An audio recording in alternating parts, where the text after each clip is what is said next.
That line was moved. That section is mine now. You're not touching it. No, you pushed into his yard. I'm clearing what you took so he can safely use his own space. You can't take advantage of him just because he can't fight back. This is still his property. I stopped coming out here. I didn't want any trouble.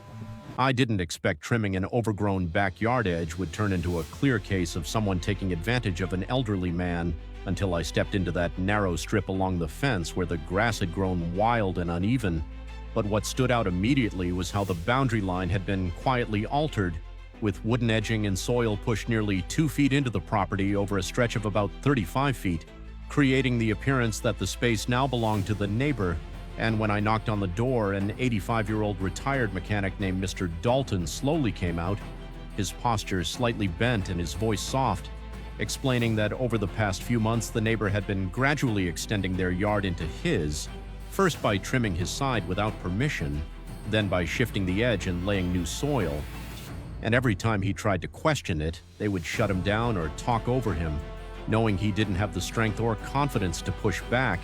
And now he had stopped going near that side of his own yard entirely, afraid any step would lead to confrontation, but the reality was obvious.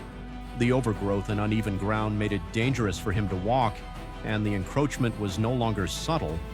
It was clearly taking over usable space, so I told him I would at least clear and redefine the area so he could safely move around again, not to start a fight, but to restore what was his.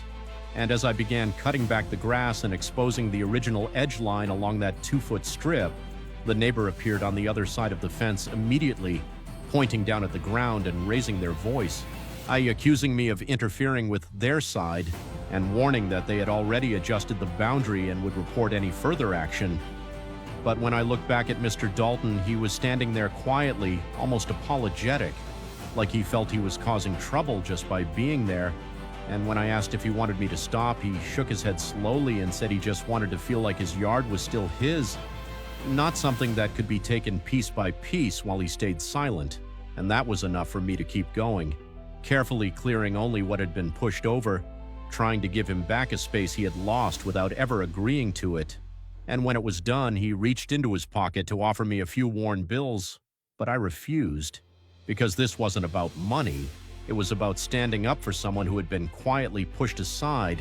See, so now I have to ask you, when someone takes advantage of an elderly man by slowly moving into his space knowing he can't fight back, do you step in and help, or stay out of it to avoid the conflict? And what would you have done in this situation?